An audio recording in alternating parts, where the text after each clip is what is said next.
Hey guys, it's your host, Fantastic Facade. I am joined with my trusty co host, Triple A the Humanist, and we are back again with Justin and Wes.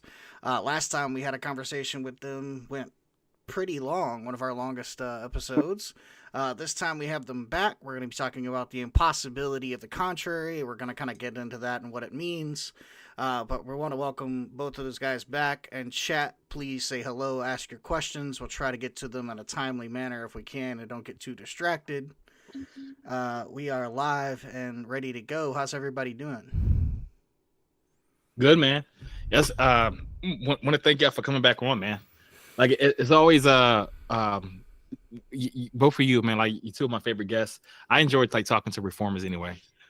As a former reformed person myself, and so yeah. The topic is the impossibility of the contrary. So everybody up here is familiar with what's going on. Could you just for the audience sake, could you give a like explanation of what you mean by that? The impossibility of the contrary. Yeah, either one. Either one. Okay, I'll jump in as I'm wont to do. As a general idea, think of the parable that Jesus closed the Sermon on the Mount with of the two houses. The man who hears the words and does them, builds his house upon the rock.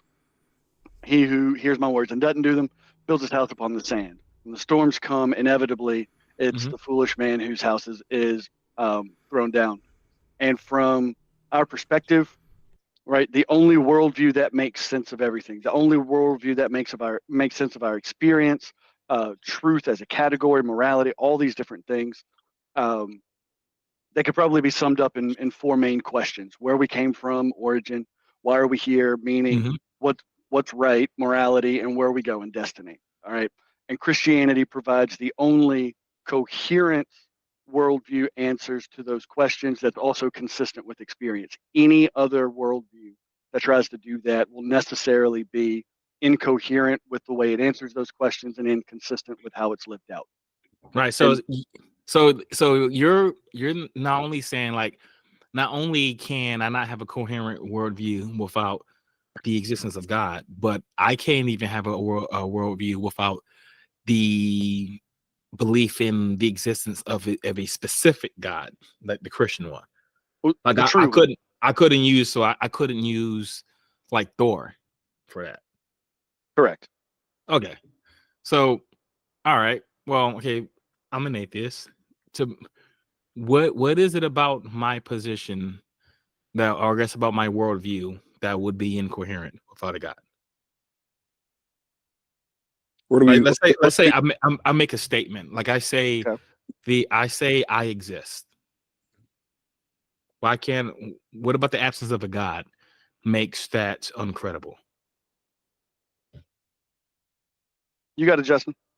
Okay. Well, I mean, even just from you start off with the presence of just you have life or just your consciousness. So you're dealing with those issues. So like, that does into epistemology of how do we know that we know? How do I know? How do we know? How do we all know right now that we're all not actually all in comas? You know what I mean? So there's this level of your observation. Of course, we have the sciences and things like that. There's things that you observe around you, and we can confirm from the Christian position of how we orient ourselves and under our understanding.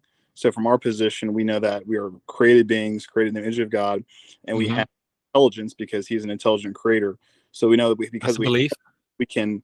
we can then rationalize and use logic to see the things around us and comprehend them. Without that fundamental belief, you're anything just being arbitrary in how you view everything. I would agree. So I would agree. Without logic, you couldn't make sense of anything. I don't get the part about God because I can use logic as well. And where does that come from? Logic. So logic is just a description of reality, and reality has to be. It can't not be. And where does that definition come from? Well, so reality is, when I say reality, I'm talking about a state of affairs. There can't not be a state of affairs. whatever there is, whatever there isn't, those are ways you could describe the state of affairs. Like I could say there are monkeys, there aren't bananas. That'll be a state of affairs. If that was true, that would be the reality. That I don't see what adding a God would do to that. Like I would have, as long as I have reality and the logical absolutes are just descriptions of reality, I can make coherent statements. It almost sounds like you're assigning to logic the attributes of God in the sense of how you defined. No, not the attributes of God, the logical absolutes. If you're going to say that the logical absolutes are just attributes of God, that's going to be on you to prove. But like, I don't need a God. I don't need omnipotence. I don't need omnipresence or all-loving or anything. Like, I don't need any components of your God. All I need are the logical absolutes, and I can make coherent statements. I can say I exist. I know there's a reality because I exist. You're familiar with the cogito ergo sum, right? I think, therefore I am. So he not only established that he exists, he established reality in the same vein. Because if he exists, there has to be a reality. And if there's a reality, there are things about it that we know has to be true. For instance, how do we have?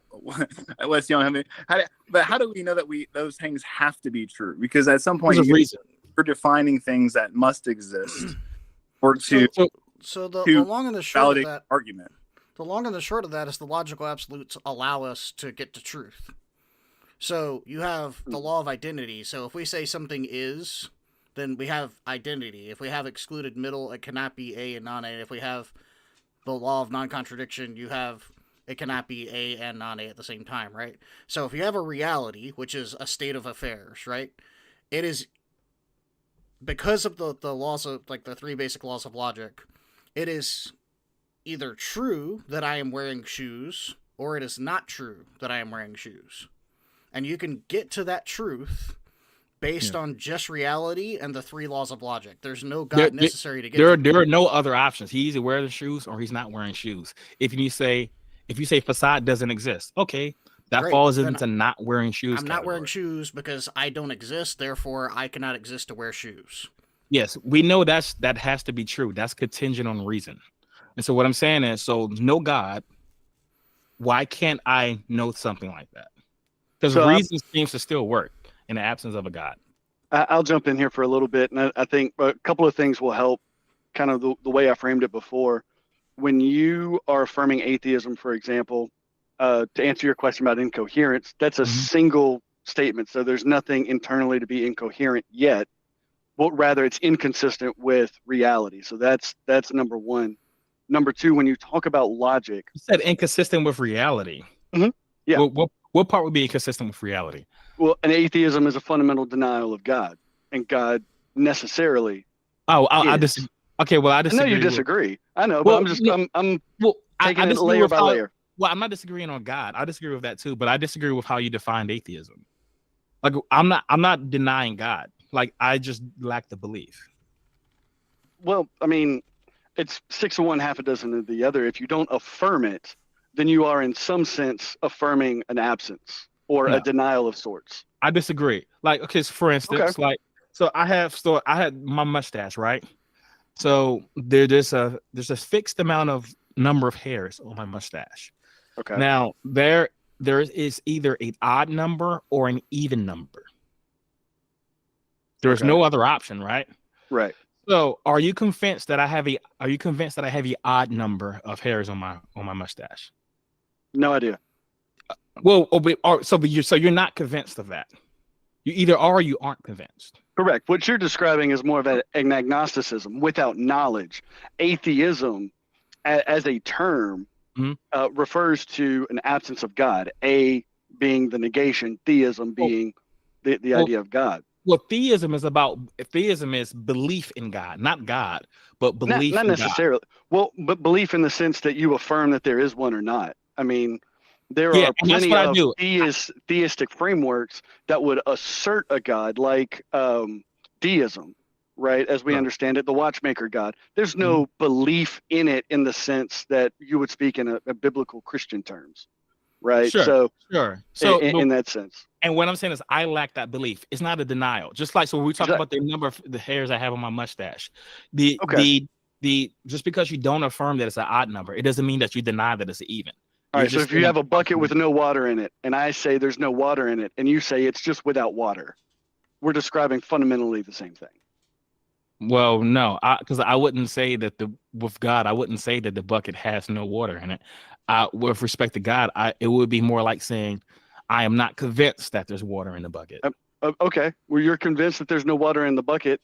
I'm saying that in your view, you're saying there's no water in the bucket. But that aside, so I mean, if you want to use atheism to mean that particular, that's fine. Perhaps that's what I mean when I use that term. Okay. Perhaps a better analogy would be you have a bucket and you say there's water in it, and I say I don't believe you because I don't see the water. Well, no, we're not talking about the difference between theism and atheism right now. We're talking about a positional view on God, where atheism has been used to mean a lot of different things. One of which is more properly understood as agnosticism, without knowledge, a mere withholding. I'd go so far as to say, as you carry on about your life, do you do so in acknowledgement of any deity, being, God, that you would consciously affirm? I do not. Okay, so practically, you behave as an atheist, one without any sort of belief. Yeah. I mean, so your behavior in that sense would affirm a lack of belief. Yes. Okay. Yes. Then there we go. Not a denial. Sure. Cool. Okay. So I would say that affirmation of a lack of belief is inconsistent with reality. Okay. How so? Well, I mean, because there is a God, but God has said you know Him, and you don't lack a knowledge of God. You suppress that truth in your unrighteousness. But I'm not making it's not like I'm making a statement about sure you are. God. What I'm saying is I don't believe it. I'm making a statement about my state of mind. You don't believe one thing, but you do believe something else. Well, yeah, I believe all sorts of things. Okay. That's what I'm saying is what you're framing as merely a denial comes with it at least an implicit and a behavioral affirmation. And as you said before, you either have shoes on or you don't. It's the same thing kind of reasoning. You either do believe in God or you don't. When it comes yes. and I honestly meant this as just an aside to move to the meat of the conversation from before. Okay, because it might become important later, but go ahead. It might. So when it comes to, and at this point now I kind of forgot where y'all were. Well, I think you were going to say that with logic. Yeah, sure. Go ahead. Okay, and you made the statement that reality necessarily is, and I would say that this is where the another inconsistency comes in, because what we recognize about reality is that it hasn't always been. Big Bang Theory, time, matter, space. That's wrong. So the Big Bang Theory talks about the local presentation of space-time, not reality. Well, okay. There are laws that can describe a local presentation of space-time. Where we got four laws, right? Gravity, small and weak interaction, electromagnetism. That describes our specific universe. Okay. There may have been a time when there wasn't a universe, but that doesn't mean there was a time when there was no reality. Okay, cool. So using your previous definition of atheism, would you affirm that there exists anything beyond our universe? No, I wouldn't affirm that, but there could be. It wouldn't violate logic for something to be outside of the universe. There could be a multiverse. There could be, something else.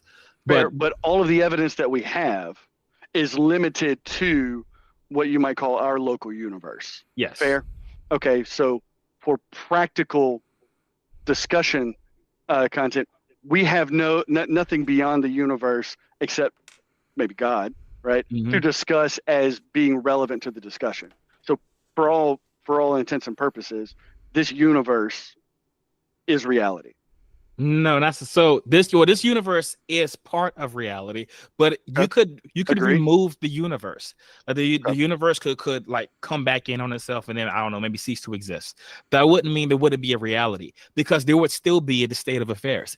And I could actually describe the state of affairs. I could say there's no universe, That is a way to negatively describe that reality. Okay.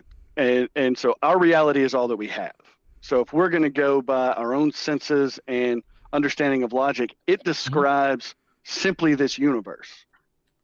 We can't say that logic describes any other universes because we don't know that any other universes exist. Well, if there were any other universes, logic would still apply to them. Like those other universes would still be other universes. You can't make that affirmation because you don't know what these other universes are like. Well, you're limited to your own mind that's in one universe. Sure, but if it's contingent upon reason, if reason still works beyond our universe. Oh, okay. So now we've got another presupposition. Go ahead. Well, that is my presupposition, and that's what I was saying. That is the presupposition I need. I don't need God. I just need reason. Like you share every presupposition that I do, except on top of that, you add extra stuff. You're adding God. You're saying he's omnipotent, and no, you're the one who emptied the bucket and trying to keep the bucket without the water. I didn't empty the bucket. Well, what I'm saying is like, sure you did. Okay. What part of God is necessary for me to say that I exist? Fundamentally, as the grounding of reality, and to Fasad's point, makes no sense. But we could come back to that. Okay, yeah, that's fine. But from what Fasad said earlier about the pursuit of truth, right? When you talk about understanding truth, being able to ascertain truth from a naturalistic perspective, you don't have the presuppositions and the preconditions necessary for truth to be a relevant concern. Reason. You say reason. Those are the presuppositions. Again, your words, you're presupposing reason. And I'm saying that even if naturalism is true, even if atheism is more accurate, then we have no reason to believe in reason. No reason to use it. We do. We have lots of reasons to believe in it. So, because reason itself, and let me explain this. Okay. So it's not like I'm just saying that I'm using reason just because it's useful to me. Like, in order to deny it, I have to affirm it. What sense does it make to say that there can be contradictions? Like to negate the law, law of non-contradiction, you have to affirm it. What sense does it make to say that the law of identity is false? Without the law of identity, then how did you say what's false? There's no identity, right? And A doesn't equal A, so it's not false then. Well, that's what I say. It isn't. So all you need to do is presuppose reason. I don't know what the God does. That's a big presupposition, because downstream of that presuppositions, downstream of simply affirming reason as a presupposition, you're leading into with atheism as another part of that. You're leading into conclusions that undermine your starting point. And how? Okay, what are those conclusions? Well, one of the conclusions would be that we can know and ascertain truth. Well, right? Yes. That reason leads necessarily to anything that we would call truth. So reason doesn't necessarily lead to truth, but there are some things that if reason is true, has to be true. For instance, the proposition, it is true that there are either monkeys or there are not monkeys. That has to be true. There is no universe where monkeys could neither exist nor not exist. That is incoherent. So we know that's true. Well, not just for us. Like you're not those are the only two options. So a universe, whether there's a God in it or not, it doesn't matter. I know that has to be true. Hey, you had said earlier, you said God is the foundation for reality. And so this is like another problem, because like God couldn't be the foundation of reality. Like nothing could. If God is real, and you believe God is real, right? Of course you do, right? That's why you're here. That's so right. If God is real, then he is by definition a part of reality. So he is a part of the thing that you're saying requires an explanation. I mean, again, this is getting into definitions, and I don't know that it's necessarily the best use of the time, but we covered this in a previous conversation. The problem we So have is that your oftentimes reality would include everything that is. or either necessary or contingent, right? All of that Well, is reality. Yeah, all that is. And if you're saying Okay. God is, then he's part of reality. Okay, and so that's just a simple distinction where when I'm referring to reality, we might say creation, right? Everything beyond God, because God is the only thing that necessarily is. But wouldn't the logical Creation came to exist. You and I came to exist. So when I had said that the logical absolutes describe reality, don't those apply to God? God is God, right? God well, yeah, cannot, sure. God Because cannot the way we not be describe God. reality, being made in the image of God, is a flow from Him. Being Right, made so- in the image of so- God, we look at reality and see it logically. Right. Because but that doesn't, to say that logic would necessarily apply to God doesn't do anything to undermine our points. It does, because you're saying God is the foundation for reality. What I'm saying is the logical absolutes describe God perfectly, and the reason is because the logical absolutes describe reality, and God is part of reality. It would not only apply to God; it would apply to everything. A banana is a banana. A banana cannot not be a banana. There are either bananas and non-bananas. You can remove banana and insert God there. It works. Everything that exists is either a God or a non-God. That works because reality. Works because that's how reality operates. If God is real, he is part of reality. So just from a casual observer here in this conversation, again, it seems like, and feel free to dive in on this. You're presuming logic, and then you are then defining it. And again, it seems like you're giving characteristics, like you that's what our argument is, that you have to basically God is source for creation, and then from the abilities he gives us to our mental faculties to learn and to have the same characteristics he has, in that sense of to a small extent. It seems like you're assigning things, you're presuming logic, and then you're assigning characteristics that God has when you talk about existence outside of reality, inside of time, like you're using terms. Well, not time. I didn't say anything about that. I don't. Well, I'm saying it doesn't make sense apart from God, because one, you only know, as Wes pointed out, what your experience, your perception, your own ability.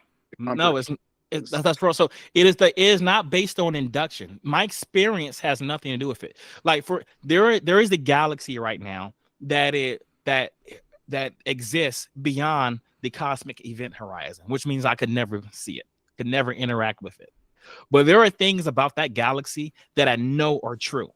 I know that galaxy that I can never interact with, I know it either has monkeys or does not have monkeys.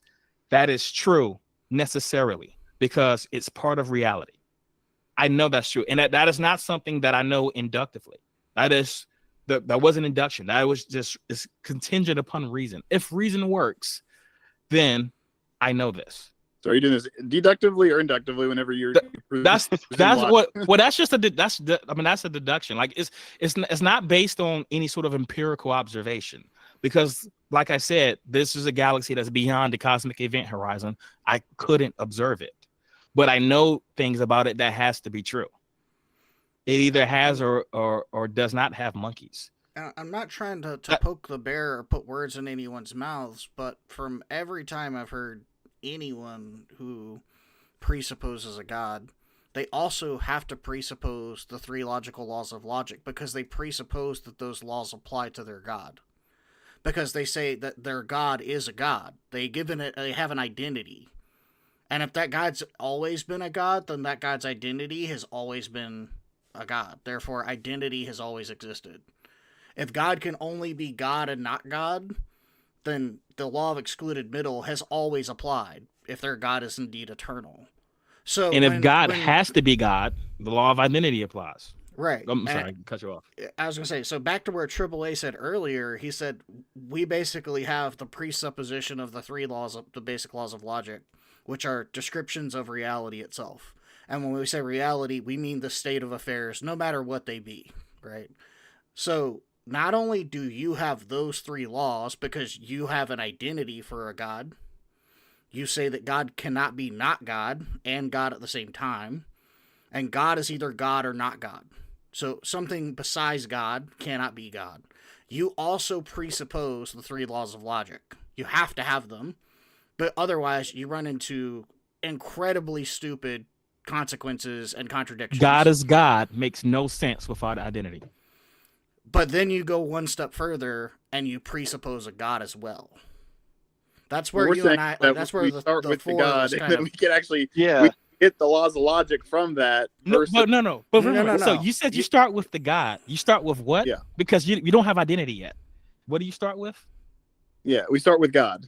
Well, hold on. No, What I'm is sorry. that? I'm There's sorry. no How would identity. you define that? The law of identity is out the window right now. We got to demonstrate that. What do you start with? Again, we start with God. No, I'm sorry. I'm sorry. That doesn't make I'm any sorry. sense. You have no you're definition. using the law of identity right now. You Okay, can't so use when that. you appeal to the laws of logic, you said things either have to be there has to be a monkey in outer space, or there isn't a monkey in outer space. So you identity. have to appeal. Let's start with one. I'm This- appealing to reason. That's what I'm saying. I presuppose Is reason in outer reason. space? No, you appeal to the monkey on a planet. No. Oh, Justin. Let's not be silly here. Let's start with number one, identity. In order to identify, also known as the law of definition. Okay, do you have any attributes about this thing that you're calling God? Yes, we Then have, it has in an the Christian- identity. We have revelation. Without an identity, you can't presuppose that. That's that simple. Okay. Literally, you can't because give it a you can't- definition. if You you say can't you're start starting with with something God, if you don't have definition. So I can say no, you're not, because that's not God. God isn't God. Does that make sense? Of course it doesn't, because we need reason. This is why you have to start with reason first, and then you can say God is doing things. Otherwise, to show you how ludicrous statements it aren't even coherent. Let me show you how ludicrous it becomes. Because without definition, you say God exists. And I go, I agree with you because I think God is equal to a banana in a grocery store. And you're like, well, that's not what God is. And I'm like, well, how do you know? And then you say, well, it's defined this way. You have a axiomatic statement that you're going to make about your God, right? And it's not a banana in a grocery store. What you've done is you've taken a definition which you've applied to your God. And without that definition, you have nothing. Otherwise, it's just nothing. Nothing exists. Because there's no way to define it or distinguish it from anything else. Well, and again, we have two type of revelation we have as Christians. We have general revelation, which is clear in Scripture, how God reveals Himself Identity. to people. Generally, even Paul talks about this in Romans, that people have a fundamental understanding of the God.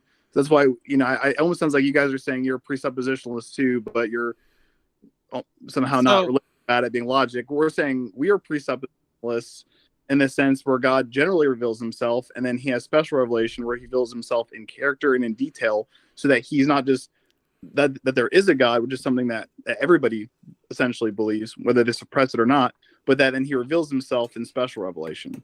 So what I would say is everybody's a presuppositionalist, as in you have to presuppose something. Mm-hmm. You have to start with reason. You can't start with God.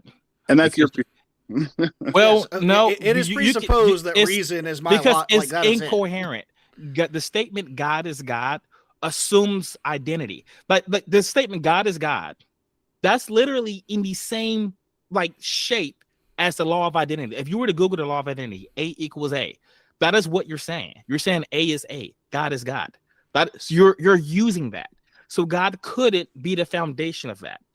You need reason first. You need those logical absolutes, and then you can start building stuff. And the And crux that's of what making is that you do need reason, but you can only get that reason from a creator. No, well, I mean, proof that, because that's the thing. Like what I'm saying is, reason. All you need is reality, and reality exists out of necessity. And then you have the logical absolutes. Why out of necessity? Like why? it doesn't matter what the state of affairs are, but because if you define reality as the state of affairs, that is what they are. Right. So it And I doesn't. wanted to go onto the why. So like there isn't a why, and there couldn't be a why, because whatever the why is, whatever that cause, if it's real, then it's by definition a part of reality. So your reasoning is just circular. So you couldn't have a cause for reality. If it's not real, then it couldn't cause reality, because non-existent things can't be causal agents, right? You can't be like, oh, we found a murdered corpse. Who killed him? It was Billy Bob. Who's that? Oh, Billy Bob doesn't exist, right? That makes no sense. So if whatever the cause for reality would be, if it's real, it's just part of reality, and you're not explaining anything. And I get my contention is this, because I know the line of argumentation that we started on, the conversation's kind of deviated based off of where it goes. That's fine. My thing is that, as in, our whole argument is that intelligence, design, the universe is rife with it, is clearly, and that's why, again, with general revelation, it is clear that people know that there is a God. In fact, it's the modern day, the last couple hundred years, people start fighting if there's a God, or what God there is, but if there's a God. And we see that with Enlightenment, things like that. But throughout all of history, people have culturally and I think throughout the world have come to the conclusion that there is a God, right? And so that presupposition that was held throughout most of all of human history, are you people saying that almost everyone throughout all of human history was wrong to presuppose a God, and they should just presuppose logic? Yeah, I'd say that. Like I would say that it breaks Occam's razor, because like, so you have reason, and from there you can start making claims. That's all you need. But just to say add a God, I mean, why not? You could add pickles. You could add whatever. You could say without Elvis and the rules of logic, you can't have truth, or you can't have intelligibility. Like it makes I don't see any I don't know what God adds to it. Like God is not only like, can I cut in to if get you remember a question in real quick from the audience? Yeah, sure. Just because I think it's kind of relevant to hear before we get too far away from it. Somebody asked, Michael, the Canadian atheist, asked you to demonstrate the impossibility of the contrary without begging the question. Well, sure. As soon as we get to something where we differ, and we both would affirm the laws of logic and the validity of logic, so that's not anything that's contrary being brought to bear. Well, I think we do differ, because you think we that, differ. well, at least it comes Justin to a said God. that the laws of logic stem from God, and I don't think that. I think laws of logic are descriptions of reality, and reality has to exist. So why do you not believe logic necessarily comes from God?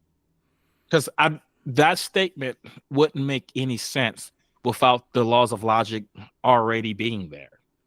Like something but if God predated us, and God predated our universe, right? Then in that sense, you could say that the laws of logic are present in the mind of God, and God preceded the universe because he's eternal and our universe is time bound. You could say that, but I don't see why. Okay. I could say the laws of logic were predated inside the mind of Elvis, and they just no one's came out of the deity of Elvis or the eternality. Well, I mean, no, but what I'm saying is you could just replace God with Elvis. Like I don't see. That's just why I was talking about Occam's razor. I don't see any reason for that. But here's the thing. Well, think about this. Think about this. You have God, and you have the logical absolutes that are inside of God that aren't God. They're just inside of God. That makes no sense at all without identity, because you have God and then you have non-God, which aren't the same thing. Well, you're still begging the question too, because you're bound to the reality that we live in, that we exist in, where logic permeates all of creation.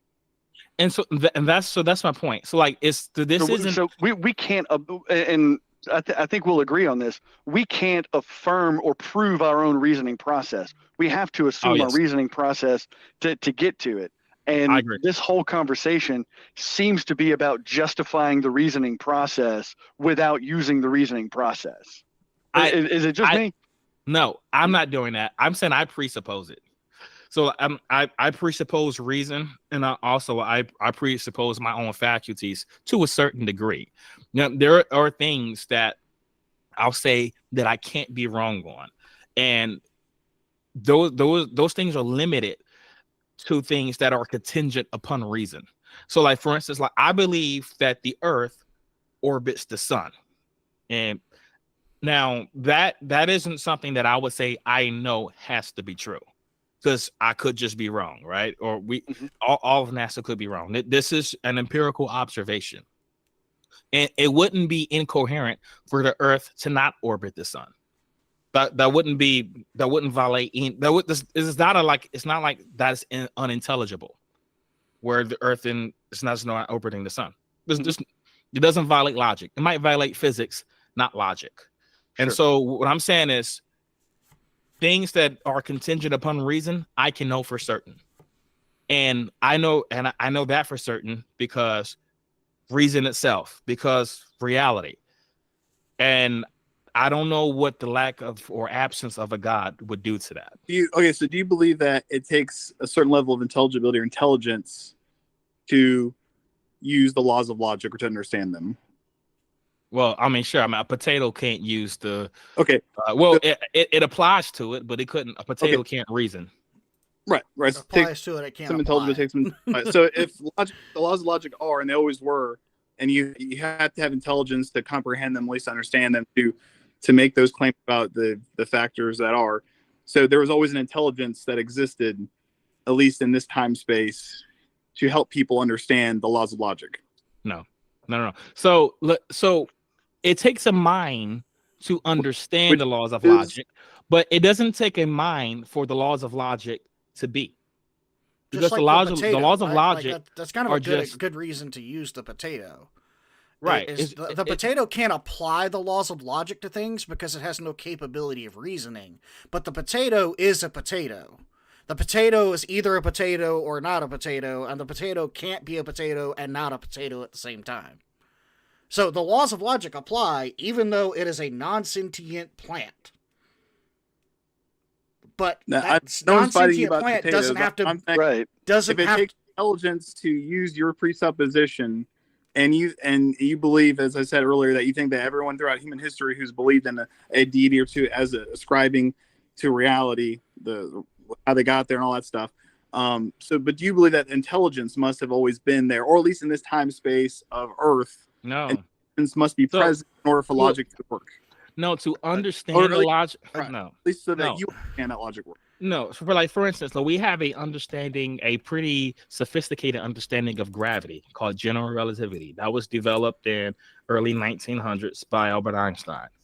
Now, it took a mind to develop that understanding, but if there's no minds, gravity doesn't go away.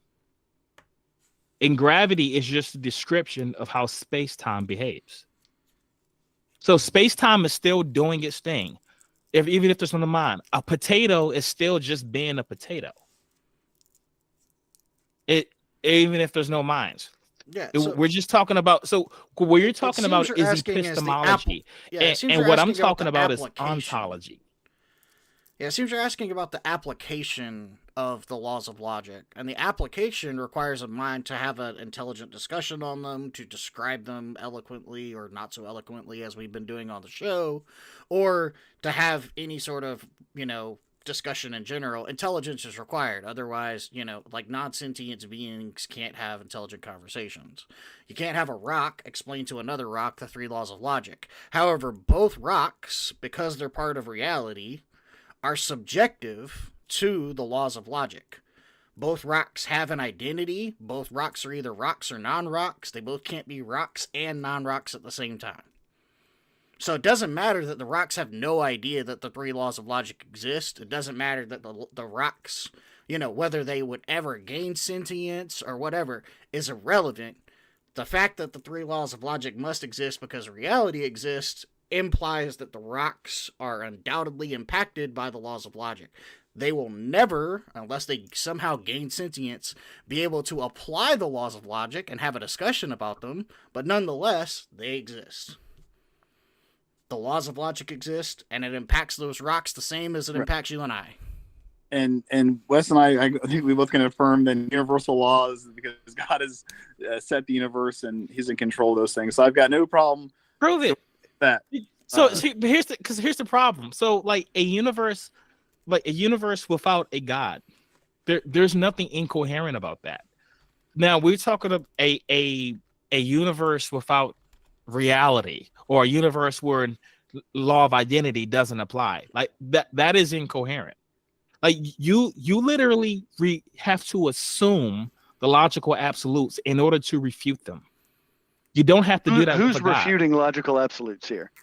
So no one's refuting logical absolutes. I'm telling you why. No. I'm telling you why I'm presupposing logical absolutes, whereas why it's unreasonable to presuppose a God. I'm presupposing the logical absolutes because I use them not just because they're useful, but it's out of necessity. I can't not use them. In order to refute identity, I have to identify what I'm refuting. You see what I'm saying? So refuting it is just it's a useless endeavor. It's self-refuting. God isn't a reality where there's no God. There's nothing. I mean, there's no issue with that. Where's the contradiction? But who said there was a contradiction in the laws of logic? I don't think that's what I said. I don't know if anybody said that, but that's not what you're asking. Where's the contradiction? Like what? Well, what contradiction I said, are you? What is the contradiction in a non-God reality? And that is to be the whole thing, because then you're presupposing intelligibility, existence, or and I guess. But you're presupposing the same things. That's what I'm saying. To presuppose that, because I can have definitions. I have. But you're presupposing it when you're in your explanation. You're presupposing all of the logical absolutes, and you're doing for logic. Yes, I presuppose logic, but like you say you start out with God. You're presupposing identity right from the jump. Like you may not be saying the words, but that presupposition is built into it. When you say you start out with God, the presupposition is that God is God. And God is not a potato. Yes. Right? Okay. So that requires identity. So you can't start without them. I think this might help. On our view, logic and God are not inseparable realities, right? Or inseparable entities, right? We would say that logic flows from the mind of God. So when we refer to God, when we say we start with God, that's loaded with all of the things that make up who God is, right? His triune nature, right? Father, Son, Holy Spirit. All his communicable attributes and incommunicable attributes.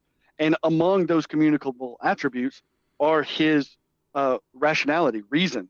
When we say we're made in the image of God. So when we say God, logic is tied up in that. It's not we're using logic to get to God.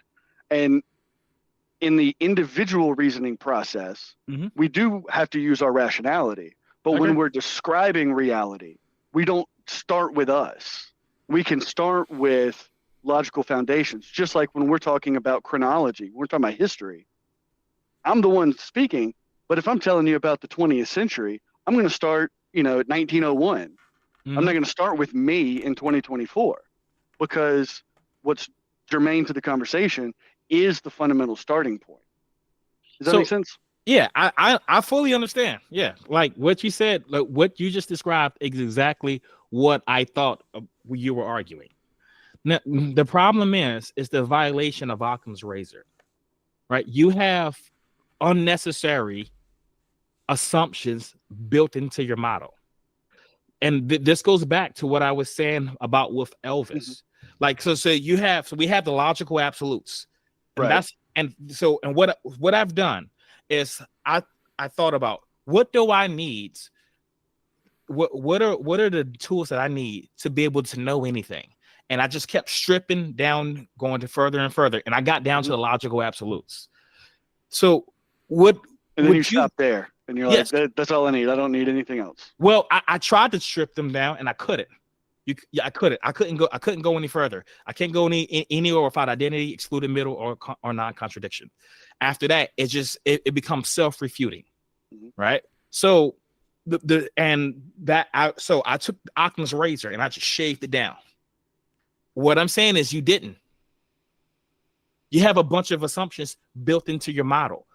And so what I think we should do, if we care about truth, if we care about good epistemology, we shouldn't have unnecessary assumptions built into our model. The model with the fewest assumptions is the best model. And that is your presupposition, or what your view that you then have to assert on the way that we think. Yeah, I am asserting that because there is epistemic consequences for not doing so. Like, for instance, like we know, like general relativity describes how gravity works, right? So it's about space-time, and so that's about it. That was reduced to as low as it can. There'd be no reason to say that there is a pixie in another dimension that's also controlling the way space-time warps. Like, why add that? And then you can say outside of that dimension, there's Elvis that's controlling the pixie. But then Elvis is just a puppet, and there's a puppeteer controlling Elvis. Like, why add all this? You could just keep doing this. This is what you're doing with God. You got the three illogical absolutes. In addition, you have being that loves people and hates certain things and omnipotent and all that kind of stuff. I see no reason for it. Well, you see no reason for it. And you have not give me the reason for it. Because God is the best explanation for everything that we see, for everything that we are, for everything that we want, right? Even the desire for truth. I know you disagree, and that's the whole point of this. Okay, I just think, for example, right? Can we talk to your about point, this best explanation thing you had talked about? Yeah, we can, but I want to see if we can find some common ground, right? I at the beginning, I mentioned Jesus' parable of the two foundations. Mm-hmm. We can both agree that before you're going to build a house, you want a strong foundation. Yep. And what we're both effectively asserting in this very roundabout way is we believe that our foundation is sufficient and yours is insufficient. And you believe that your foundation is sufficient and we just add too much to ours. Would that be fair to say? Like it's different foundations. Well, I wouldn't say your foundation is insufficient. Your foundation is sufficient. Like you can make true statements with the three logical absolutes and Elvis. Mm-hmm. You can do that. Like that's a sufficient foundation. Is it necessary? No. Yeah, and I mean when it comes down to it, if you're wanting to prove God, right? And this was the original comment I made on y'all's video that if you're looking for a syllogism, I'd go the morality argument. But if you're looking for just a simple, practical for anyone else, the impossibility of the contrary, and you're not going to find that as easily at this level, right? Because we're talking about the houses we build on it. Mm-hmm. And that house is going to collapse because of the lack of foundation.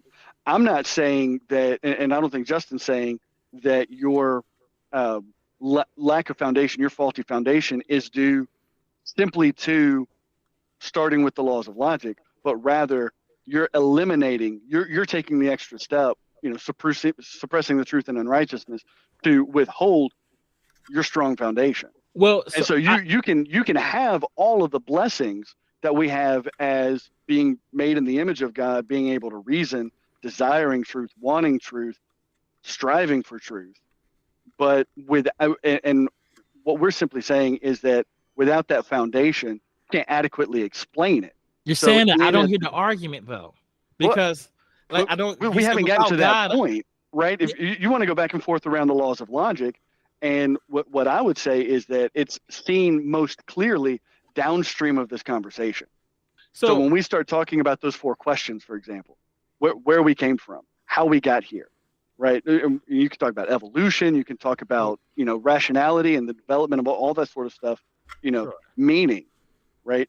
What meaning looks like in an atheistic framework as opposed to what looks like in a Christian worldview, morality. Sure. We've talked about that. And then that's what I'm saying. Go downstream of these and see how the worldviews are fleshed out, right? And see how, just instead of trying to nitpick at the individual foundations, which we could do all day. And don't get me wrong, I'd love to. But I think what's probably more profitable for this discussion is to let's stand back and look at the two houses, and then let's critique the other houses, which will uncover foundational issues. I think. Would that be fair to say?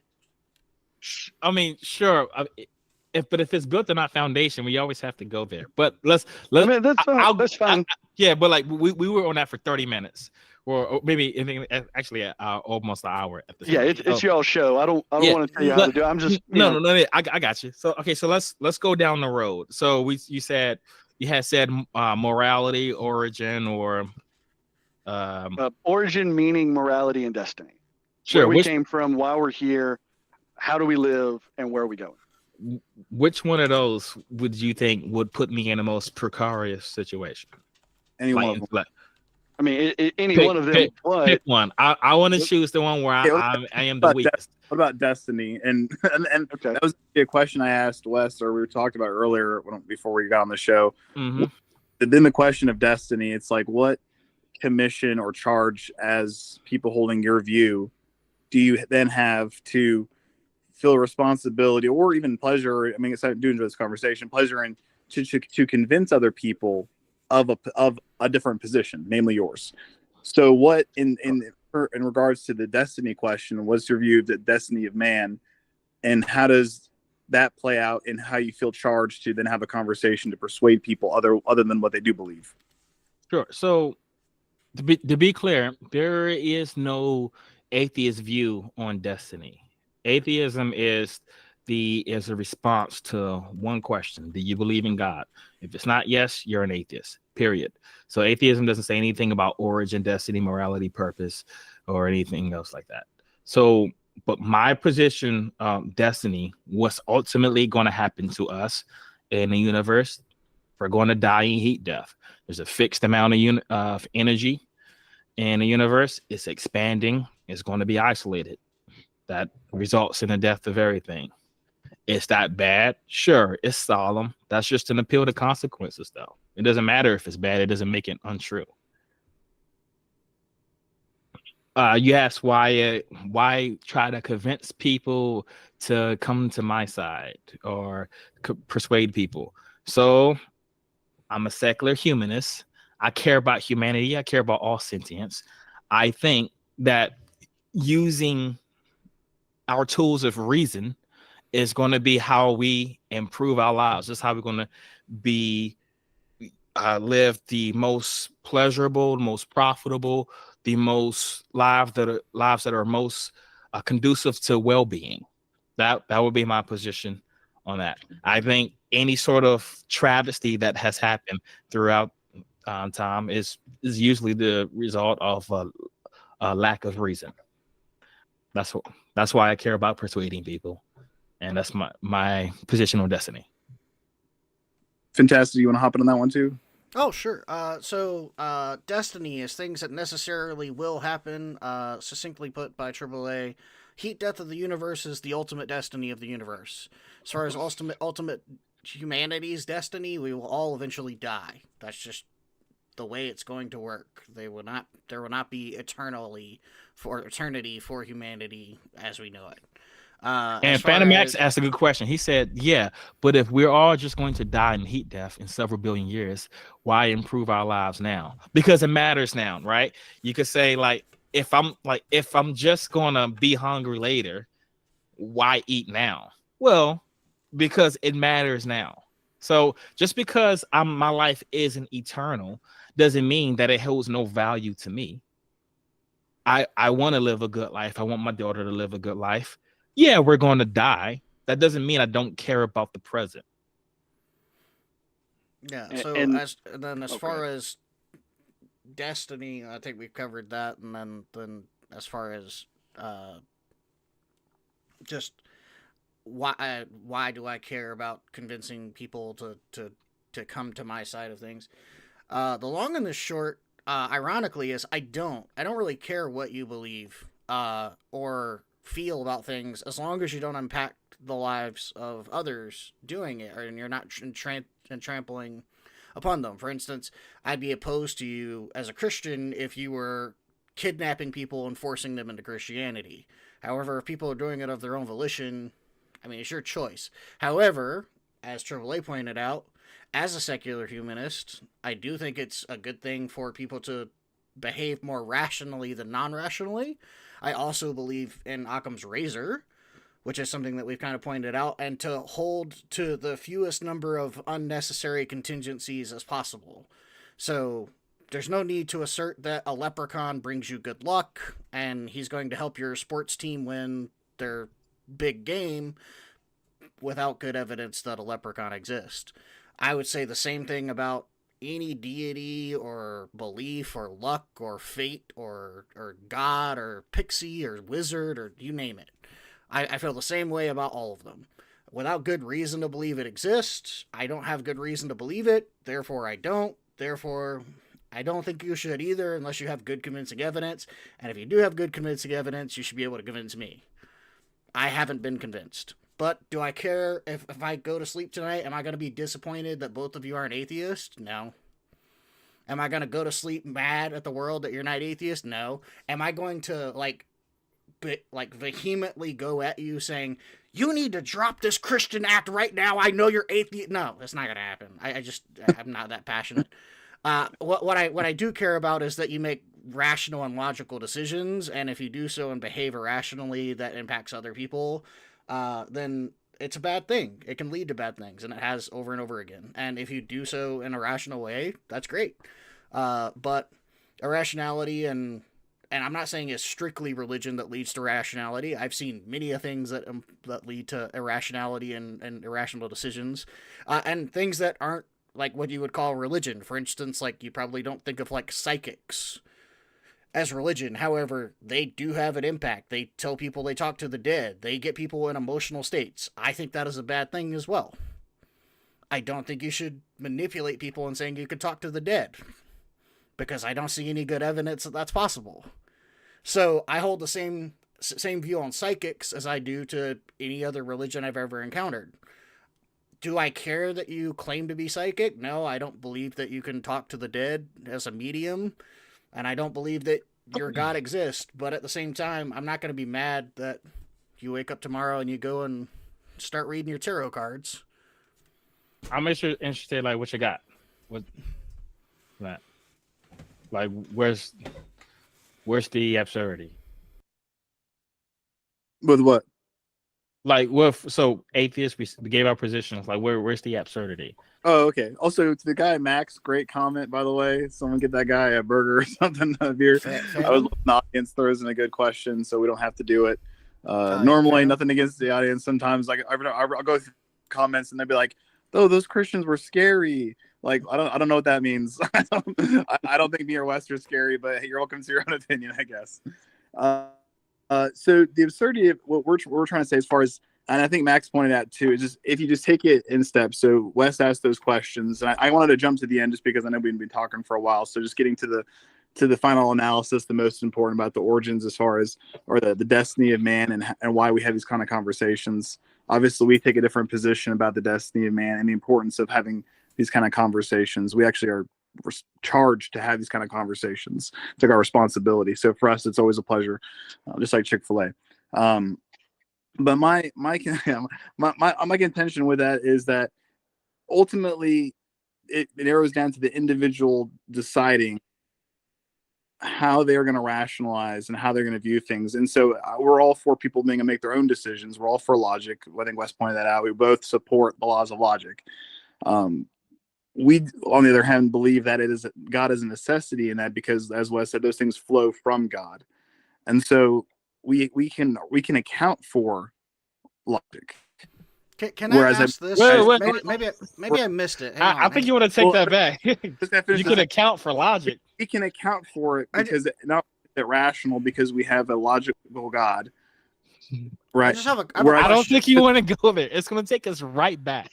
You cannot account for logic. I have a question, and it may help. That's where the contradiction is. And I'm trying to summarize it. We feel like we can account for that because we have God, where you cannot account for it, because in what I've heard you say is you can describe things. You can describe reality and it's a necessity, but you can't necessarily account for it because you're already presuming that it is.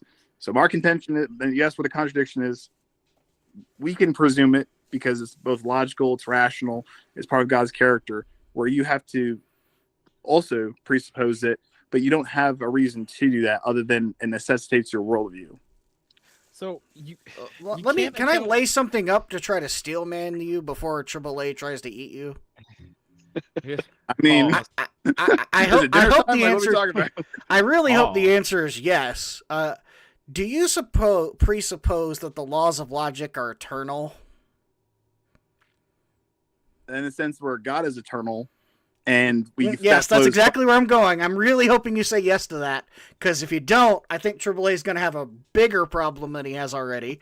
But do you presuppose that the laws of logic are eternal?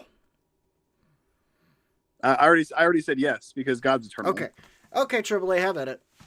Okay, so I didn't want to go back here, but you brought it up. You're saying you can account for the logical absolutes because of God. All right, so tell me, without using identity, how do you account for the logical absolutes? With what again? I want using words. Talk to him. Yes. well, sure. I mean, what are words? There's no identity. Exactly. So this isn't just an epistemological problem. This is an ontological problem. Because that's the point, and this is why when I said earlier, we don't think of God and logic as completely isolated realities where you use one to get to the other. Rather, logic is part of what our understanding of God would be. So if you're taking away part of that understanding, we can't describe what it is that you're taking it away from. So you can't describe what it is you took either. In order for any of that to make sense, you have to presuppose reason. You have to presuppose those logical absolutes. You can't get anywhere. That's for the purposes of our discussion here and now. That's not the logical grounding of the worldview itself. I mean, we're limited by language, right? That's why I said without words, talk to him. It's not describe God without reference to Father, Son, or Holy Ghost. The problem isn't linguistic; it is incoherent. Well, because it's propositional when you say you can't describe something in terms of identity. Do you remember the rock analogy? It doesn't matter. Describe your refrigerator without using identity. Yeah. That's the point that I'm making. But that's not what we're talking about. We're not saying that God existed and then spoke logic into existence from that. Like we're not saying that God could be known apart from the laws of logic. The logical absolutes are they God? The laws of logic themselves, no. Okay, no one's saying that they are. Let me jump in. That requires it. So you're making a distinction between the logical absolutes and God. That requires identity. Right, but what Justin's saying is that we can provide an explanation. You don't like the explanation. You think it's extra. You think it violates Occam's razor. Well, right, and that's what you've said. It is also circular. It doesn't necessarily violate anything. So it violates Occam's razor because you have things in addition to, because we're talking about merely in addition. We're talking about superfluous when it comes to Occam's razor. Right. You can have additional influence, additional inputs there, as long as they're not superfluous. Now you've assumed they're superfluous, just like we've presupposed that they're not. Right, because what I'm saying is I can make truth statements, I can have intelligibility without them. So without omnipotence, I did it from the beginning. I said I exist. What about the absence of a God makes me not? Let me jump in real quick. Another attribute. We're not debating. We're not even talking about omnipotence right now. We're talking about any attribute of God, right? And because we had already said that the logical absolutes are not God. So what attribute do I need to know that I exist? And what we're saying is that logic flows from God. It's not two things fighting against each other, but because of God, we can have logic. And you're presupposing identity when you do that. But there's nothing wrong with that in our worldview. What we're saying is can't But account no, Hey, it is hey, because you're saying for let me jump in, understanding AAA. logic. AAA, let me jump We- in because I think Okay, we can. Do you remember the rock analogy we had earlier? How we talked about how rocks can't make statements about the laws of logic, but yet the laws of logic apply to them? Yeah, I remember the. Unfortunately, I remember the rock. Yes, yeah, I remember that. Okay, The monkey. like I remember all the that. same can be said whether your God exists or not, right? So either the laws of logic will A, define your God, B, point out that there is either God or not God, and then God cannot be God and not God at the same time.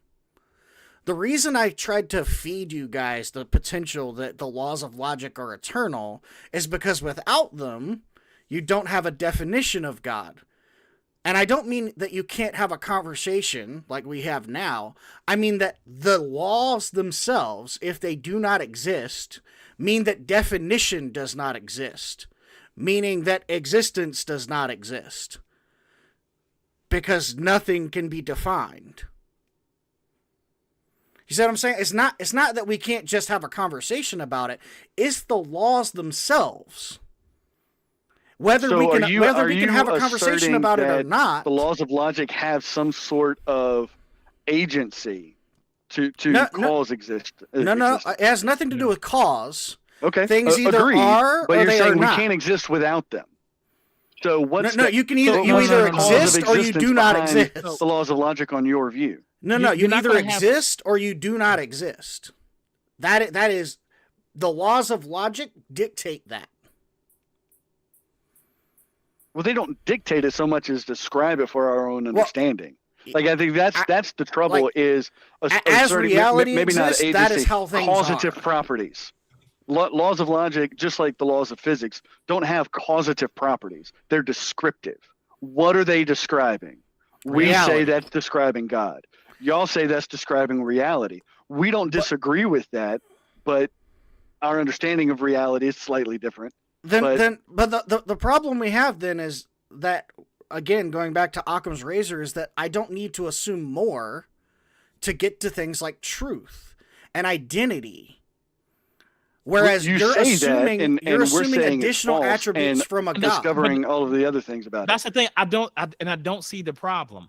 Like I say I know that I exist, and you're saying there's a contradiction in there somewhere, or somehow it's incoherent, and I have yet to hear an explanation. I don't see how. To I've really never said it was clarify, incoherent for you to know that you exist. to really clarify and buckle But down here, I want to just say this as well, is that you made a distinction between the laws of logic and God. So we say they're two separate things, right? The laws of logic are not God. Right. So when you're it's not his entire person of Right, the right. person of God. Right, but they're not the same thing. Like, you wouldn't say that God and the laws of logic, A equals A. You wouldn't say they're interchangeable. Correct. Right. So what we're doing is we're taking a part of what you presuppose, which is your God. We're taking the laws of logic from it, and we're saying with just those describing reality, we can have things like truth statements, and we can have things like existence. And Occam's razor would say we strip everything else down that is not necessary. And by going into things like omniscience, that's the key. Go ahead. but let me finish. Things like omniscience or like omnipotence. There isn't a necessity for the laws of logic for reality to exist. It doesn't necessarily, like, it's obviously not necessary for omnipotence to exist, because there are things that are not omnipotent. Right? So you have things that you have things that undoubtedly exist that are not omnipotent, therefore they're a contingent. Sure. Agreed? So if it's not necessary for things to exist that are omnipotent, why would we include it in a necessity of things needed for existence? Can you say that again? If it is not necessary for omnipotence, for contingent, for an existence to be contingent upon omnipotence, why would we presuppose it exists? Presuppose omnipotence? Yeah. But because the God who created us and everything around us is himself omnipotent. Yeah, but So as you the foundation you for presuppose what that, we but know we and just see. discussed it's unnecessary for existence. Because we can Well, have it's existence. not unnecessary for existence. I mean, talking about definitions, from the term exist means to stand out of what is, right? Aseity is a term you probably know pretty well, AAA, like the necessity of God, right? Mhm. We as contingent from him in a biblical Christian understanding aren't necessary. It's not necessary that any of us exist. But And reality that's what I would is. say. Reality, it has a satiety, not God. Reality must exist. Right. The state Because of reality affairs not must existing exist. results in something incoherent. But you're encompassing with that things that you don't even recognize actually are real. Like even the possibility of things, right? Well, Whether yes. you believe them or not, whether you I'm understand them or not, right? sure. I'm not saying there's anything about reality that has to exist. Those are all just contingent portions of reality. Yeah. But reality itself, that which there has to be an is. There is something that is. And there are ways that you could describe it. You could describe it positively and negatively. You can say there are monkeys. And that'd be true if there were monkeys. You can say there are no monkeys. That would be true if there were no monkeys. And the adding God to it wouldn't do anything. And Yeah, but that's what I'm where saying, you're like, wrong because like, of the nature of God. But that's what I'm saying. Like, this is where we have to like ask about the contingency of like omnipotence for reality to exist.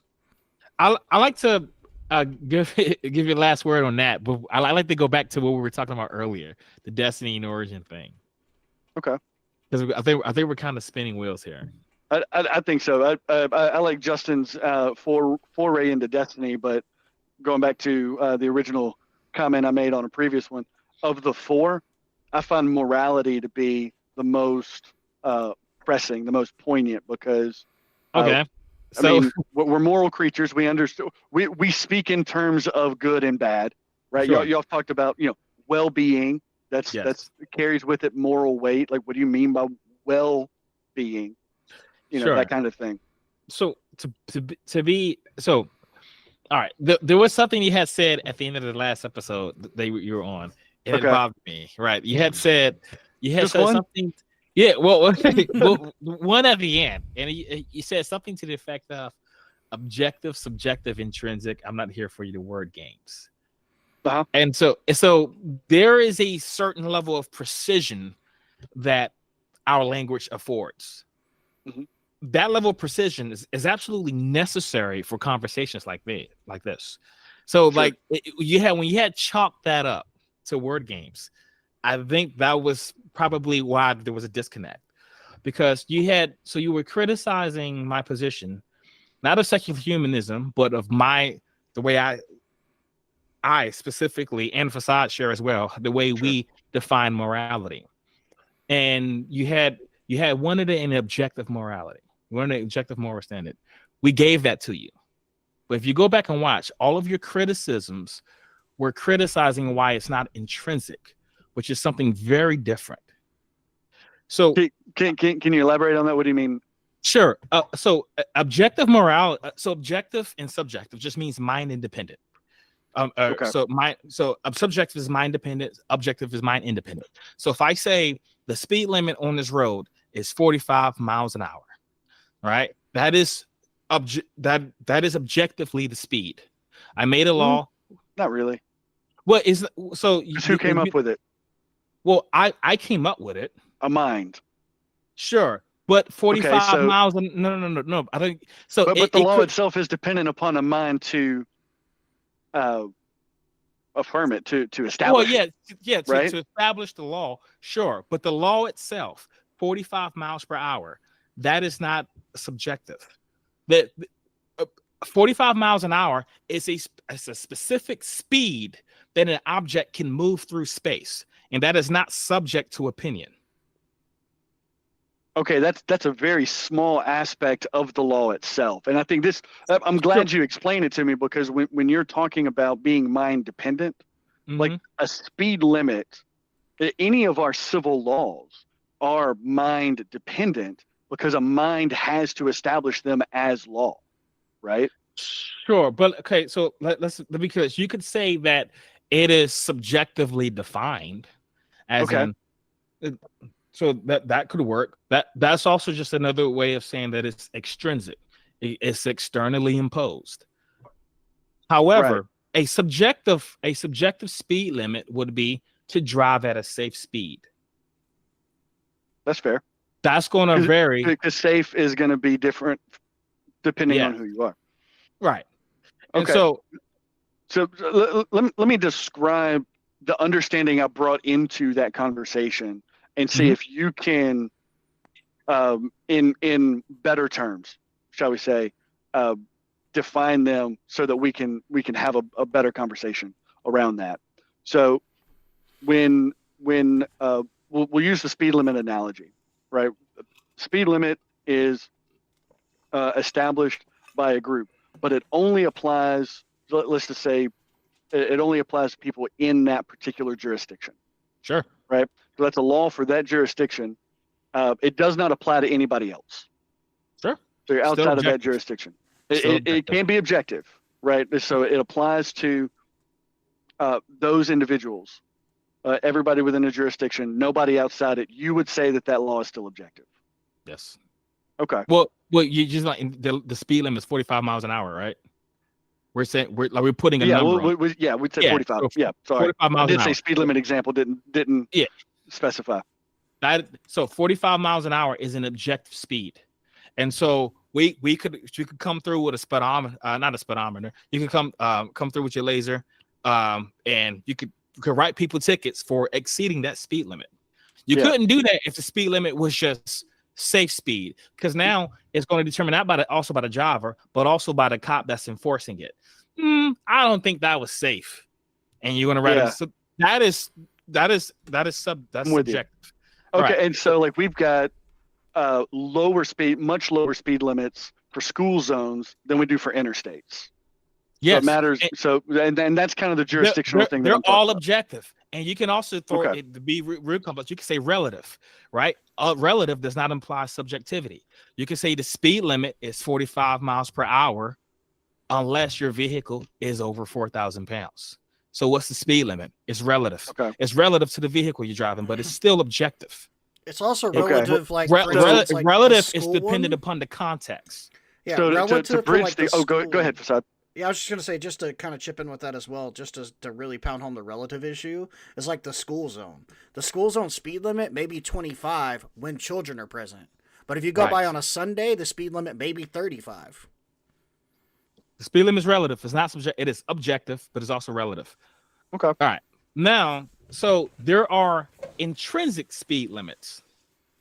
That intrinsic speed limit is 186,000 miles per second. That is the speed of light. Yes, you can't go faster than that. You can't. And there is an intrinsic part of the universe that stops you, right? Because the faster you move through space, the slower you move through time, and then you come to a point where you stop moving through time. Right. Theoretically. Well, yeah, but then because you have to travel back in time, which that's right. Creates paradoxes. I've seen The Flash. I know how that works. Right. Okay. Sure. All right. So now when I'm describing, that intrinsic speed limit is something that's woven into the universe itself. Okay. All right. So when I describe morality, I am not describing something that is woven into the universe. Gotcha. All right. I'm giving you something that is objective. Yes. Now I decided that I value human well-being. That is an axiological question that is entirely subjective. There is no objective values. Objective value is the oxymoron because values are subjective. Values is about what you find important. I find well-being important, and I could define what I mean by well-being. We could say I could care about your health, your wealth, your security, your freedom, etc. Right? Now, let's just talk about your wealth. If I steal from you, I am harming your wealth, and therefore it is immoral. That is objectively the case. According to you, right? That's your view, right? Yeah, but to the thief who says it's not wrong to steal, if he has a he's different got- value, then he has a different moral system. We're equivocating. We're talking about two different things. I'm valuing our well-being. He may be valuing something else. So now we're not on the same page. We're just using the same word morality, but referring to two different things. Well, he could certainly do that as a humanist who values well-being. He just has a different group in his focus at the moment. For example, somebody shoplifting some bread for their family, right? I've got hungry people. That starving children do not have sufficient well-being. Sure. If they have something to eat, their well-being goes up. I'm gonna get some bread. Sees you with 2 loaves of bread in your basket, and when you're not looking, snag it. Here's the problem. So, and I wouldn't agree that promotes well-being. So, like that is a very nearsighted way of thinking about that, because we can't just consider acts. We have to consider the precedent that's created from the acts. So, if we're talking about stealing loaves of bread to feed hungry children, what's the precedent? What's the moral precedent you've just set? Every time I need something, I can just steal it. Not every time, right? That's not necessarily the case. You're taking that a little too. But hey, this is your worldview we're talking about. We say under certain circumstances, I can just take it. Now that's problematic. Like now we're falling back into moral subjectivism. That's why I reject principles like that. So it's about well-being. And I will say that the act for stealing to feed hungry people, it may not be moral, but maybe it could be justified, but it would still be immoral because well-being is still the standard. But well-being is an intrinsically subjective standard.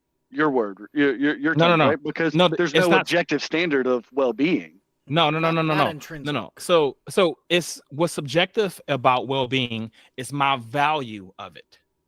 But you said there are no objective values.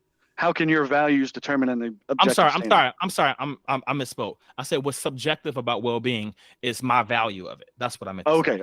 I got you. Yeah, that is subjective.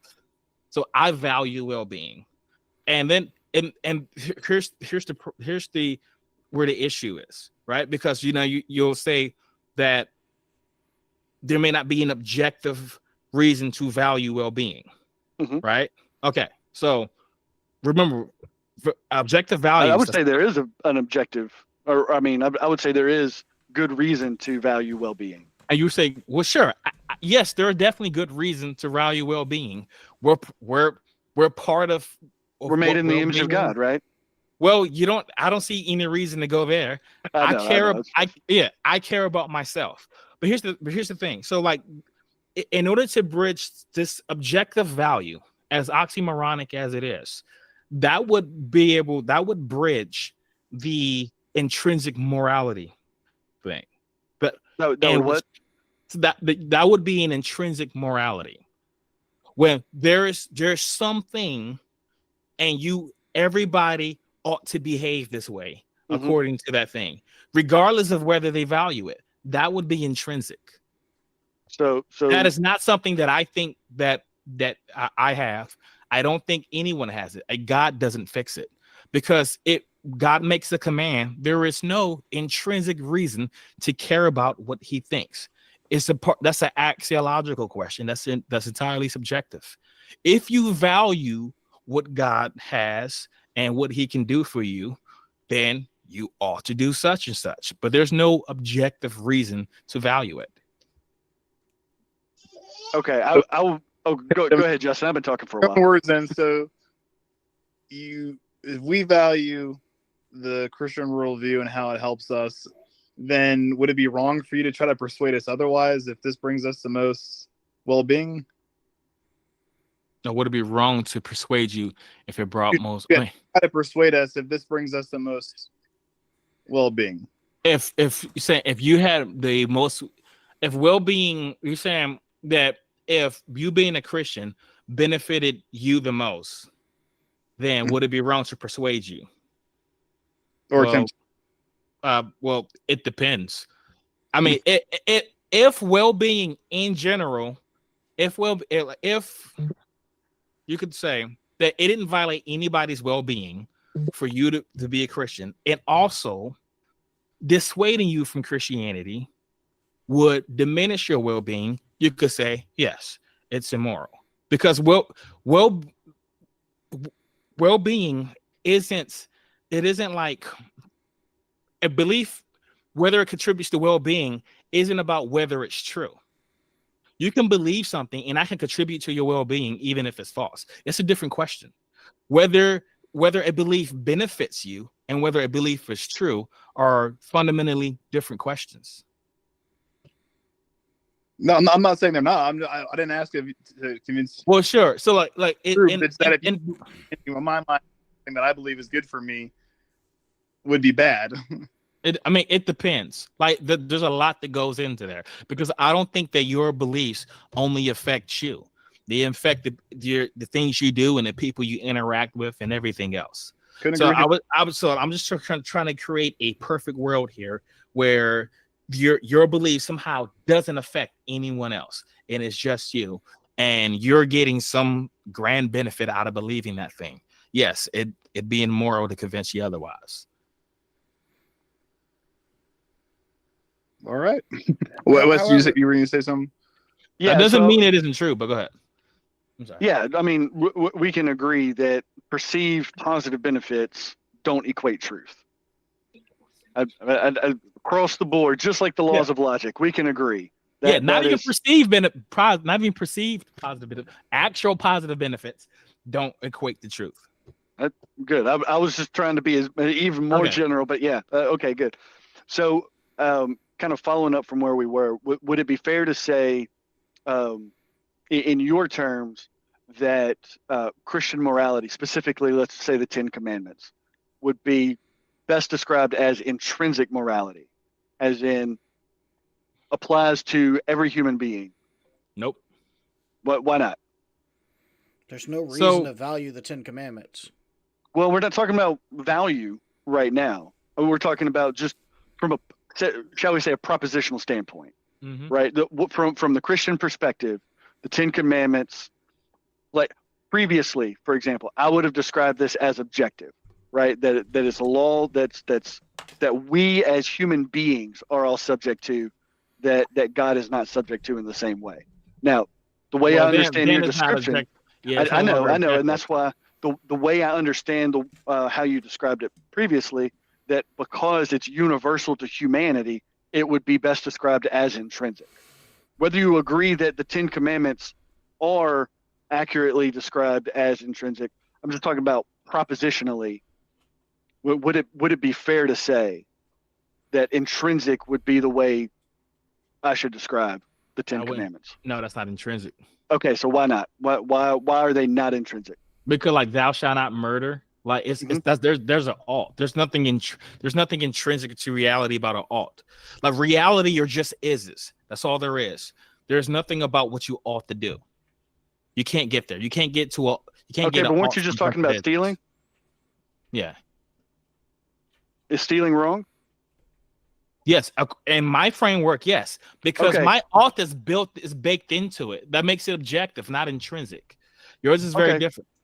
Okay, but from my perspective, like it's wrong for all people everywhere to steal. How would you describe that type of moral command? Okay, if you say it's wrong for everyone to steal, yes, that would be objective.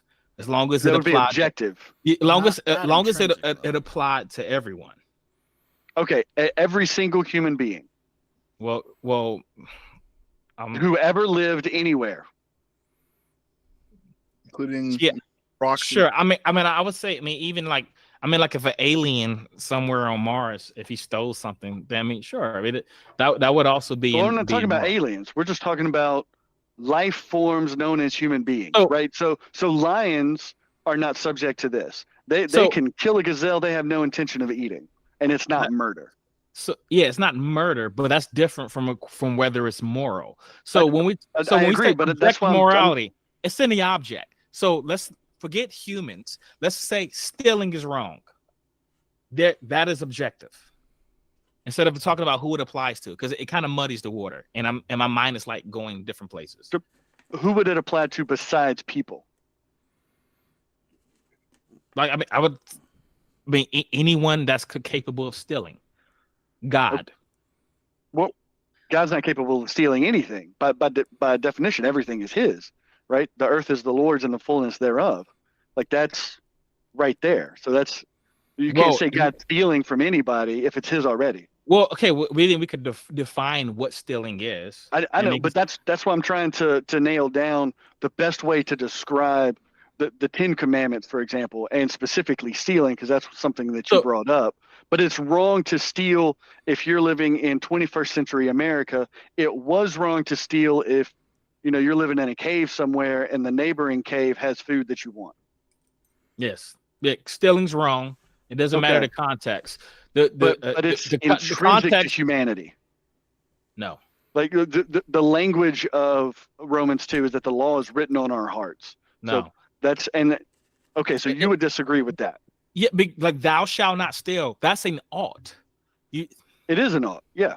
Yeah. So that's not living into reality. Reality, you're just is. Yeah, like, so for instance, to clarify, like, stealing is wrong is an is. We're saying something is something. To say you ought not to steal is a different proposition. You need a value for that. Like, you need a value. Saying wrong, though, is that not a value? Well, no, you're stating what something is. But if you're saying thou shalt not steal, like, you ought to not steal. Right. I mean, that seems like two different ways to say the same thing. Yes. It is wrong, therefore you ought not to do it. That's not intrinsic. I mean, where else can you go from saying stealing is wrong? Well, it's extrinsic. It's externally imposed. There's a value that you have. And you can say, I value this because I care about people. You can say, I value this because I care about what God thinks. Okay. But it's not simply a disposition of caring, right? To say that stealing is wrong is to assert this blanket moral component to the act of stealing. Yes, that's objective. As wrong. And right, but to say that it's wrong, we're kind of changing things. That should not steal. But we're kind of changing things. So we're talking about the Ten Commandments, right? When it's like thou shalt not steal. So thou shalt not steal. That implies an ought. Saying stealing is wrong is very different. The Ten Commandments don't say stealing is wrong. It's telling you. How is stealing is wrong not implying that you shouldn't steal? Like implying an ought. They're fundamentally different things. Saying you ought to not steal and saying stealing is wrong or different. Stealing is wrong. That is a categorical imperative. Saying you ought to not steal is a hypothetical imperative, and that is based on yes. You have categorical and a hypothetical imperatives. Categorical imperatives are just is, right? Like if I kill someone, they'll die. Right. Okay. So and then you can say you're presupposing the categorical imperative that stealing is wrong. No. Right. There's nothing that. What do you mean by wrong then? So where's immoral? I thought we were on the same page of that. Well, I mean, clearly not, because the term morality is. So you had at trying the beginning, to nail that down is nailing at the beginning. The wall. So we got to be very specific here. The Ten Commandments, when you were talking about relative to stealing, it does not say that stealing is wrong. It's saying I understand that's your position. I'm talking about you. Like that's not my position. Affirmation. That's what it says. No, I'm talking about your affirmation that stealing is wrong. When you ascribe wrongness to stealing, like, what do you mean by that? I'm saying it's immoral. Okay, it's immoral. Okay, what do you mean by immoral? It goes against well-being. Yeah, it violates well-being. According to who? According to my analytical proposition. According to you, fundamentally. Well, no, not just according to my analytical proposition, because even if I were to die, according to that analytical proposition, that would be immoral. Whose analytical proposition? Well, the one that I said, but it's not necessarily. Because you just died, right? In this hypothetical, once you die, it's no longer true because you're not there to analyze it. If No, well-being is the what? object of hang on, let me clarify. If well-being is the object of your morality, as like what you're aiming for, well-being, so that is the goal, then Mhm. it doesn't matter if he's alive or dead or who interprets it. It's bad for well-being to steal. A well-being according to who? Because previously it was him and his analytic proposition. Is it bad for anyone's well-being that you stole? That something is stolen? It is bad, yeah. Okay, problem solved. It doesn't matter who. But it's not merely bad for their well-being. I'm not saying it's violates the merely bad for intrinsic their moral well-being. law, thou shalt not Because steal. it's bad. I'm That's not not saying intrinsic. it's merely bad. That's Sure not it is. Because it's bad. It applies to everybody. It exists within every human heart, and it's not merely asserted by stone tablets delivered at Sinai. This was true even before that, and the old Genesis and the early books of Exodus reveal that people knew it was wrong to do these things even before God told them explicitly. Just like you know it. Here. I hate to cut it here. My wife just texted me. It's getting late. I gotta get my kid in the bathtub. Oh, brother, yeah. Yeah, but hey, man, I wanted to. We're gonna have to get you back on. Both of you come back on, and maybe we can flesh out this like this particular moral thing. And I wanted to get there earlier because I knew we were going to get there, but we got on there kind of late. And so before we go too crazy, I wanted to mention that one of our commenters, the Canadian Atheist, also wanted to invite you to either come on our show where he would also be a guest and we would just kind of sit back and shut up and be producers. Oh yeah, sure. And he lead our end of the show and just kind of talk to you guys, or you go on his show and we just kind of act as watchers. We'll come and support, you guys in the sense that we'll watch the show and kind of get you involved and get contact information, all that fun stuff. So if that's something you're interested in, you guys have our contact email. Just let us know. We can reach out. We have his contact. He's going to shoot me an email later. Yeah, Canadian. He had to leave, but I just want. Yeah, I want to host that. He's going to email us. Okay, cool. I want to host that. I wanted to just throw that out there as something to ponder between now when he emails us, and we can kind of iron that out if you're interested. Is he wanting to do more of a discussion format like we do, or like a formal debate, kind of back and forth, opening statements, cross-examination, stuff like that? I don't know because I haven't, I don't know him well enough, but that's something we can flush out. I will say that he specifically talked about the impossibility of the contrary, and that's something you wanted to talk about with you guys specifically. So cool. Either way, the answer is yes. I'm game. Cool. Yep, awesome. Well, we'll let him know when he emails us, and we'll try to get something together and make it work. But with that in mind, anything you wanted to promote or say is the last word of the show? I'll say, well, guys, thanks for having us on. As always, we believe the Christian position is not only the best for your well-being, but ultimately it's true, and it's good for eternity. It offers hope. It offers a logical, comprehensive guide for both this life and I think it's both easy enough for children to understand, but advanced enough that you can study it for your life, so it doesn't get dull with time. But it is both simple and expansive. So as always, thank you for having us on. Hopefully next time we can dive into those kind of where we get stuck every time. I don't know if you just want to jump straight to the 10 Commandments next time and just kind of have it and just go at it right there. Because I know we kind of refer to the Old Testament a lot when we get on certain debates. For us as the moral law, and for you guys, I think you refer to it as kind of more like the absurdity of the arbitrariness of God. So we can really dive in there next time. But Wes, take it away. Hey, yeah. So just like Justin, I don't have anything to promote except the gospel, according to God and His Word by His Son. We have all sinned, fallen short of the glory of God. That's Romans 3:23. We know the wages of sin is death. That's Romans 6:23. And we also know that all who call upon the name of the Lord shall be saved. That's Romans 10:13. And the 10 Commandments is a great place to start. We have violated those commandments. We are not good in and of ourselves. We need the imputed righteousness of Christ on our behalf. And quite honestly, I appreciate you guys letting a couple crazy Christians come on your show. Now, this is the third time I've been here. You guys are great conversationalists. Even when we get into the nitty gritty, it's fun to go back and forth, and I look forward to the next time. Yeah, man. Awesome. Appreciate you guys. Thank you guys so man. much for coming on. Apologies to the crowd for just ruining who was going to be here. Instead of a discussion on abortion, you had the impossibility of the contrary. Sorry, I got my dates mixed up. That was next Abortion's week. next week. We're doing abortion. This week, Justin and Wes, they were great. Thank you guys for coming on. Canadian Atheists jumped back in. We talked to them just kind of briefly. You're going to email us. They're going to email us. We're going to get something up, and if it's cool with you, we're going to host here and let you just take our platform over. We'd love to have you. Love to see that discussion kind of happen. And we'll kind of email back and forth and get that going. Thank you so much for stopping by, as always. Next week, we'll see you again for a discussion on abortion. Thank you guys so much for watching. We'll see you.